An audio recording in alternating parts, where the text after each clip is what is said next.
Mas ser comentarista é brabo também, que é fácil de falar uma merda ali, pelo menos eu fico vendo que assim, o caralho, maneira essa colocação que o cara fez. O Galvão, ele bota a maior pressão, né? Porque o Galvão começa a parada ali, ele fala, sei lá, o jogador tal tá mal, entendeu? E aí, o que você acha aí, que cara? O que você acha? Tu, caralho, e agora, mané? Eu acho que ele é um bananão. Não, tipo, hoje a polêmica do dia é o áudio vazado do Galvão, né? Sim. Que vocês devem estar acompanhando o Sim. negócio do Neymar. E você tem que tomar muito cuidado, porque é muito legal estar dentro da Globo, como vocês que são uma referência de podcast, mas você vira um canhão, né? Tudo que você fala tem uma repercussão muito grande, pro bem e pro mal.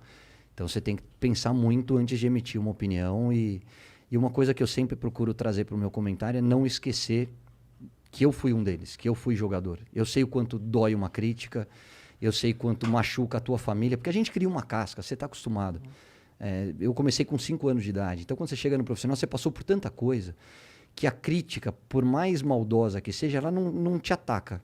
O que te machuca é na hora que você vê teu filho, que você vê tua mãe, que você vê tua esposa sofrendo por causa de um comentário maldoso. Eu não faço isso. A minha crítica sempre é muito respeitosa. Eu tenho que fazer, porque eu sou comentarista, sou pago para isso. Agora, eu não preciso falar que o Igor é uma porcaria e que não merece vestir a camisa do Flamengo. Eu posso dizer que hoje ele não está num dia bom e que talvez fosse importante uma substituição para mudar um pouquinho o jeitão de jogar.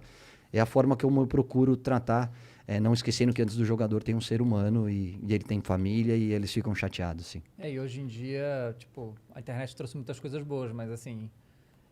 lá no passado, a pressão era diferente, né? Porque hoje é todo momento, todo lugar, você não tem um segundo de paz, né? A não ser que você desligue tudo, né? E é difícil desconectar hoje em dia. Os caras criticam o Neymar, né? Demais, né? E tantos jogadores, foi pra noite, tá na balada.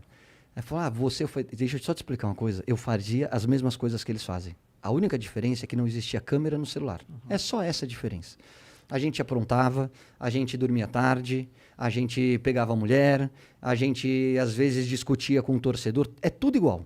Não mudou. O que mudou é que hoje você tem mais acesso à informação, você tem acesso às imagens, e hoje aconteceu aqui em São Paulo ou lá no Catar, em um clique você tem acesso a tudo que está acontecendo. Essa é a única diferença.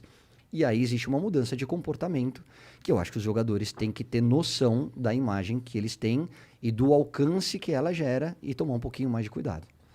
Mas esse cuidado, tu acha que passa por se privar mais ainda? Tipo, eu fico bolado com esse lance de nego pegar muito no pé do Neymar, porque o Neymar é a estrela que é e tal.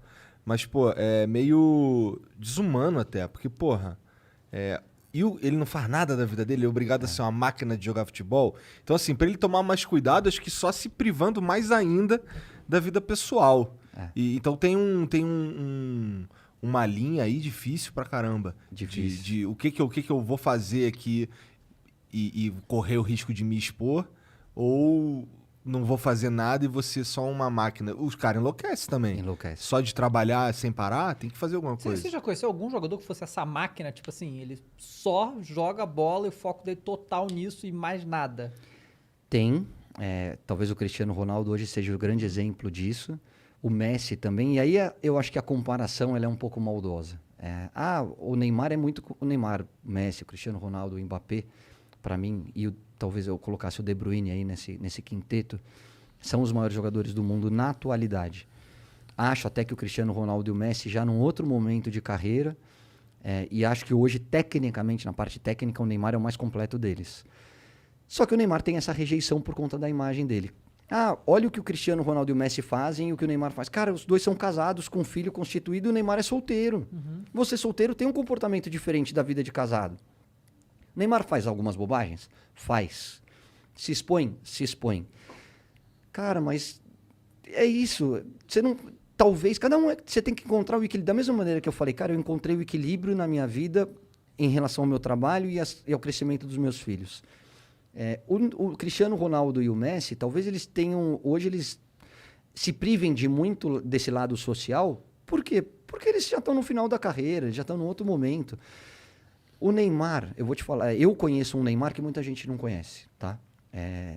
O Neymar pai, que trouxe a família para morar, da ex-esposa para morar em Paris para ficar perto do filho, que tem uma fundação que gera emprego, que gera oportunidade e que durante a pandemia não demitiu nenhum funcionário e todos eles tem as questões dos patrocínios, mas que paga do bolso dele.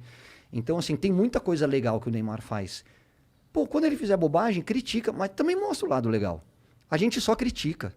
A gente chega numa Copa do Mundo e essa é a minha maior reclamação em relação à imprensa. Cara, cada um vai olhar pro seu umbigo e defender o teu país. A gente não. A gente aponta o dedo e mata o Neymar. Ah, porque ele é cai-cai, porque ele tá isso, porque ele... Cara, você não vê os caras da França fazendo isso com nenhum jogador da França, da Itália, da Inglaterra. Cara, a crítica, ela é construtiva. Mas eu acho que você tem que ter um certo discernimento, tem um limite. Eu acho que no caso do Neymar, as pessoas passam do limite. Volto a dizer, muitas vezes ele dá mole. Muitas vezes ele bate de frente de uma maneira que ele não deveria. E uma vez eu falei, cara, você vai ficar chateado comigo, você pode não gostar do que eu te falar, só que um dia você talvez dê importância. Você está errado por causa disso. Isso vai te prejudicar. Eu estou do outro lado. Hoje eu sei como funciona a cabeça da imprensa. Cuidado. Ele falou, beleza. Ficou uma semana, 10 dias sem muito contato, mas talvez ele tenha registrado essa informação. E com o passar do tempo ele sabe que eu falei para o bem dele. Talvez tenha entrado por um ouvido e saído pelo outro, não sei. A forma como ele digeriu o meu comentário, eu não estou dentro da cabeça dele, nem convivo com ele para saber. Mas eu, como amigo, eu acho que eu precisava falar. Eu falei. Ele é um menino, ele não é mais um menino, ele já tem quase 30 anos de idade, ele é responsável por tudo aquilo que ele faz.